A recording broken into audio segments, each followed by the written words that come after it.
An 18-year-old Alaskan young woman disappeared from the coffee shop where she worked. Strange messages began pouring in from her phone, but the police and FBI couldn't find a single lead. Through an extensive investigation, they did manage to uncover the truth, but all of them couldn't imagine that they were dealing with one of the most gruesome crimes in history. Samantha Koenig was born August 30th, 1993 in Anchorage, Alaska. The state's largest population center is characterized by a quiet, measured lifestyle, a harsh climate, and vast expanses surrounded by snow-capped mountains. The girl loved animals very much, so after school she planned to find a job related to them. Another option for her was a career as a doctor. Samantha even considered applying to the Navy as a nurse. In her spare time, she worked part-time at a Subway restaurant and a Harley-Davidson dealership. In early 2012, when she was 18, she found another part-time job at a small chain coffee shop downtown. Samantha was excited about the opportunity. First of all, the job was easy enough. Secondly, she had to be alone on her shift, so the whole work process depended solely on her. Her boyfriend, however, did not share this enthusiasm. He was worried about Samantha having to work through the night alone and tried to talk her out of it. But eventually, he supported her decision on the condition that he would pick her up after each shift. She assured him that the coffee shop was full of cameras and even had a panic button to call the police. Even though the coffee shop was in the middle of nowhere, it was a fairly deserted area, like most of Anchorage. The city has low population density, so even in the downtown area, you can see empty streets. Also, the daylight hours are short in winter in Alaska, so Samantha had to work a lot during the hours of darkness. Samantha fell in love with the job and quickly got the hang of it. By early February, she had already worked there for a month, and on the first of the month, she was getting ready to finish her shift at 8 p.m. as usual. A customer came up 5 minutes before the coffee shop closed and ordered a large Americano. Samantha prepared the drink and turned to the window to give it to the customer. He took the glass and immediately pointed a gun at the young woman. An unidentified man in a ski mask stated that he was going to rob her and demanded that the lights in the coffee shop be turned off. Samantha complied, and the offender immediately broke in through the window. A surveillance camera caught the whole thing, but those silent witnesses could not help her. Frightened by the armed robber, she also did not press the panic button. Once inside the coffee shop, the perpetrator tied Samantha up and asked where her car was parked. The young woman replied that she didn't have one and added that her boyfriend would be here any minute to pick her up. The man then took her outside and headed for his car. While he was looking around, Samantha managed to break free and ran, but the perpetrator quickly caught up with her and grabbed her. Unfortunately, there was not a soul on the street at the time, so no one could help her. The man said that if she tried to run away again, he would kill her. He then led the young woman across the street to his pickup truck and put her in the passenger seat. The perpetrator had obviously prepared in advance, since the license plates had been taken off the car. As he drove her to an unknown destination, the man stated that he only wanted a ransom from her family and that Samantha could then go home. He still did not show her his face, which was concealed by a ski mask. All along the way, the young woman tried to convince him to let her go and told him that her family didn't have much money, but the kidnapper wouldn't listen. At one point, he asked Samantha where her phone was. The young woman replied that she had left it in a coffee shop, and this enraged the perpetrator. He needed the phone for his ransom plan. So he went back to the coffee shop to get the smartphone and sent 2 messages from it to Samantha's boss and to her boyfriend. In them, the kidnapper wrote on the young woman's behalf that she was tired and would go out of town with friends for a few days. All the while, Samantha was in his pickup truck. After texting, the kidnapper removed the battery from the phone and got behind the wheel again. He drove the young woman to an undisclosed location that looked like a barn and told her to sit quietly. The man stated that if she tried to scream, he would kill her. He also added that he had a police scanner, and if she somehow managed to call for help, he would know right away. The perpetrator demanded Samantha's credit card, But things were not so simple here. The young woman said she shared a bank account with her boyfriend, and the card was in his possession. So the man decided to steal it. Having first learned the boyfriend's address and PIN number, he left the tied-up Samantha alone and went to get the card. The young woman told him it was always in the guy's car. Once there, the perpetrator saw the right car and started breaking it open. At that very moment, the guy spotted it from the window and rushed outside, but he was too late. The kidnapper took out the card and quickly fled. On the way back, he stopped at an ATM to check the PIN number, then returned to Samantha's house. Meanwhile, the young woman's relatives and boyfriend were in a panic. The guy didn't believe for a second that the message was written to her, and everyone understood that something bad had happened to Samantha. But at that moment, none of them connected the theft of the credit card with the disappearance of the young woman. The guy didn't even think the events could be connected in any way. By nightfall, Samantha's family contacted the police and they began a search. Of course, the first thing they did was to look through the camera footage in the coffee shop and immediately witnessed her abduction. Soon the FBI got involved, but they could not find any serious leads. The perpetrator had clearly prepared carefully for the kidnapping. Not a single detail that could be used to identify him was caught on camera. Meanwhile, the young woman's relatives, with the help of concerned people, raised the $41,000 they had promised for information on Samantha's whereabouts. The parents were constantly being interviewed by local TV stations, begging for any information about their daughter's fate.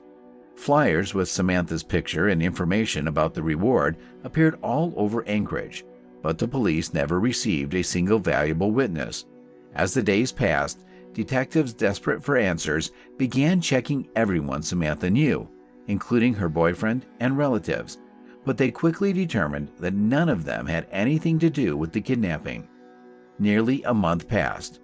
On February 24, Samantha's boyfriend received a new message from her number saying, "Connor, park sign, under Albert's picture. Isn't she cute?" Investigators immediately realized it was about the local Connor's dog park and, along with the young woman's relatives, headed there. After a while, they saw what the kidnapper meant. There was a booth in the park with various flyers, among which was a photo of a dead dog named Albert. The owners placed this flyer on the stand to say goodbye to their pet, but the detectives noticed a plastic bag underneath it. When they opened it, they saw a Polaroid photo of Samantha in the background with a newspaper from February 13 and a letter written on a typewriter in which the kidnapper demanded that $30,000 be deposited in her bank account. He promised to kill the young woman if these conditions were not met. The police and the FBI immediately devised a plan that could help them catch this thoughtful criminal. They told the young woman's father to top up the card in installments so that the kidnapper would have to repeatedly go to the ATMs. He did just that. First, the man deposited $5,000, and a few hours later, that money was withdrawn from one of the Anchorage ATMs. The kidnapper was caught on camera, but even here, the detectives were unsuccessful. The man was wearing a hat, a hood, glasses, and what appeared to be a false beard and mustache. It was impossible to identify him from the photograph. The police immediately arrived at the ATM, but the perpetrator had already fled.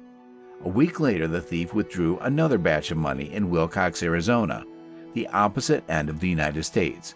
He traveled 6,000 miles to throw off investigators, but they continued to monitor his activities.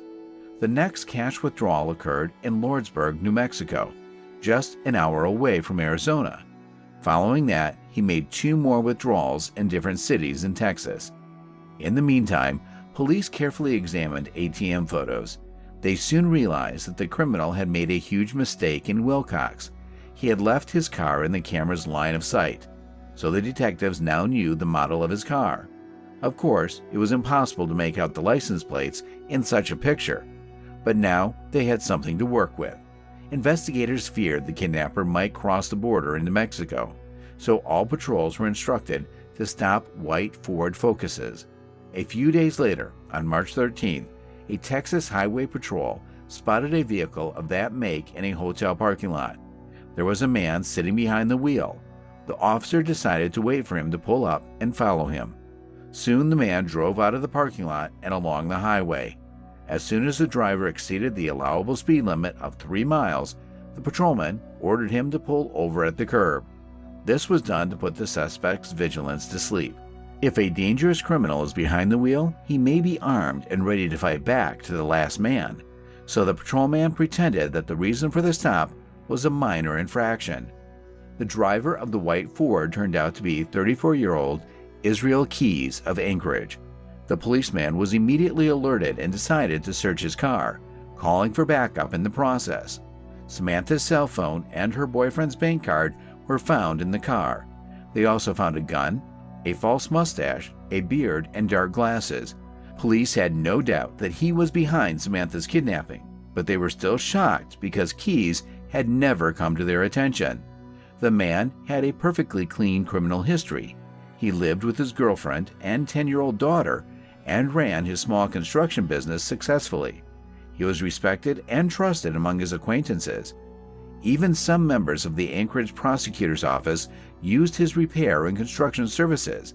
But one question preoccupied everyone. Where was Samantha Koenig?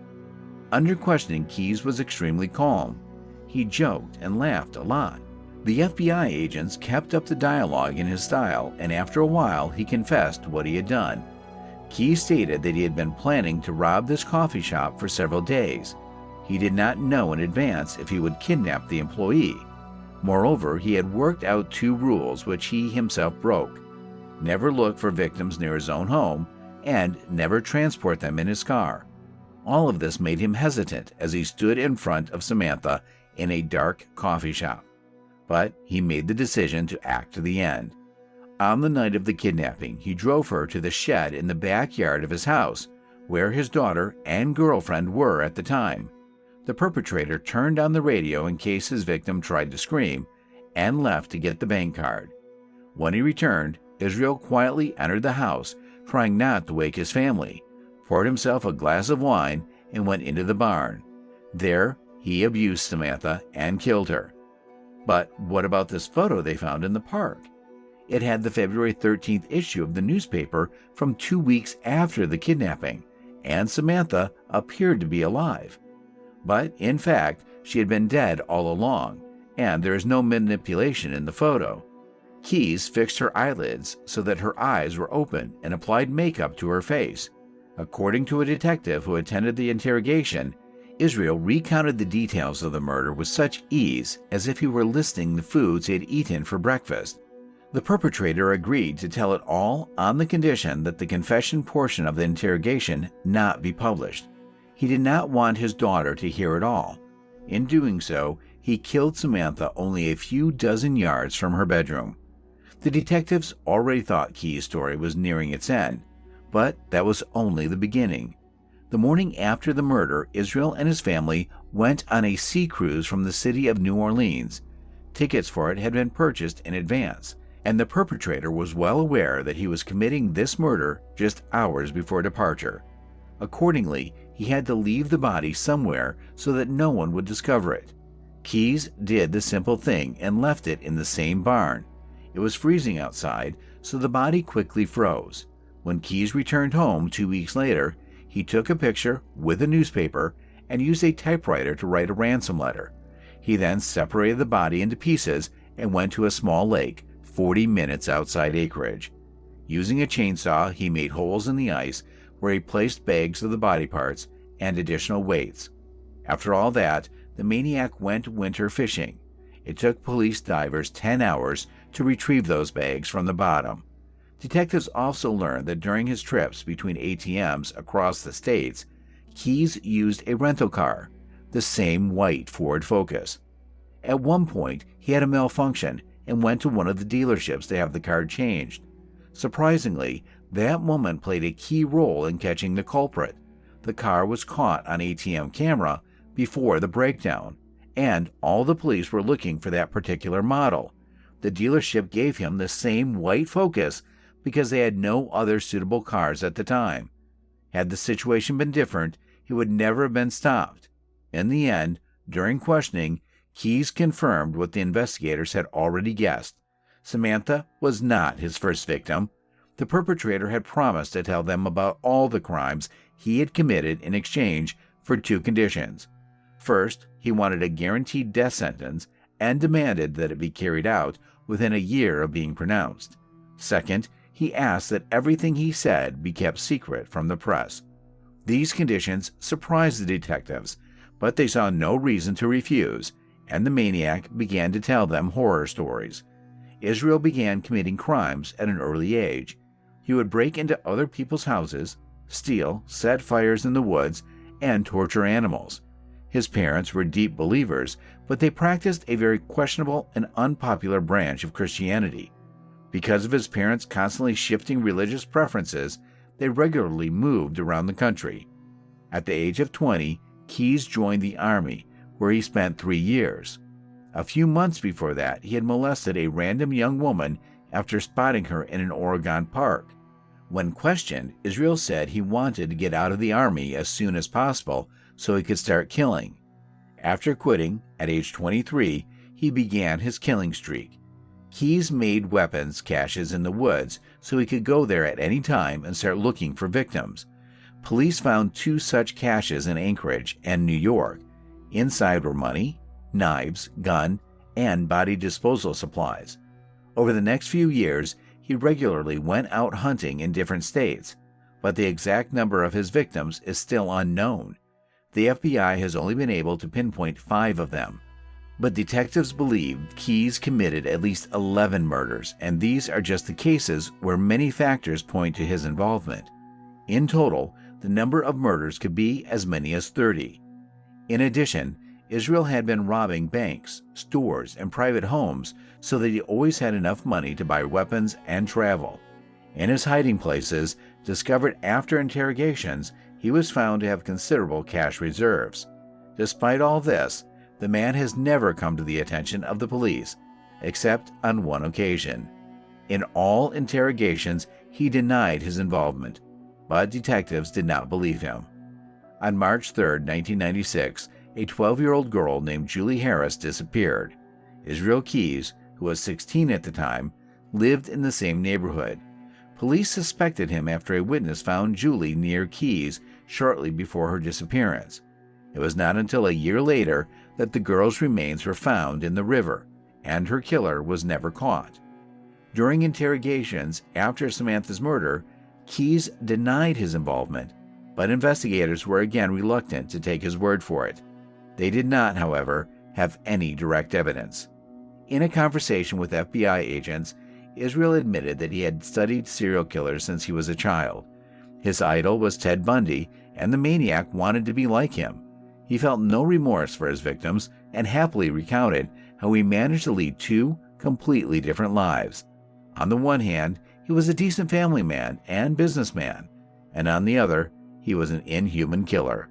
The only thing that gave any hint of feeling was that Keyes had asked the detectives to keep the details of his crimes from his daughter. He also stated that he had never killed children or anyone who had, again because of his own daughter. The FBI agents did not believe this, but they could not prove otherwise. They were all forced to admit that Israel was an extremely thoughtful maniac who had made only one mistake in his entire series of crimes. The investigators hoped that he would tell them all of his atrocities himself, but that never happened. 9 months after his arrest, Keyes took his own life in his cell. Even though FBI agents had spent hundreds of hours interrogating him up to that point, much he had withheld from them. 11 drawings depicting skulls were found under the bed in his cell. It is possible that each one symbolized a victim. The picture of these drawings were not published until 2020. Thus, Israel Keyes can be considered one of the most violent and elaborate maniacs. He managed to maintain an impeccable reputation, committing dozens of different crimes, always getting away with it. If he hadn't left his car in camera view, he might never have been caught. Investigators had no doubt that if he had, he would have continued to kill. Keyes himself said he saw killing as his purpose in life and planned to continue hunting people until he was caught. Share your opinion in the comments and don't forget to like this video if you like it. Thanks for watching.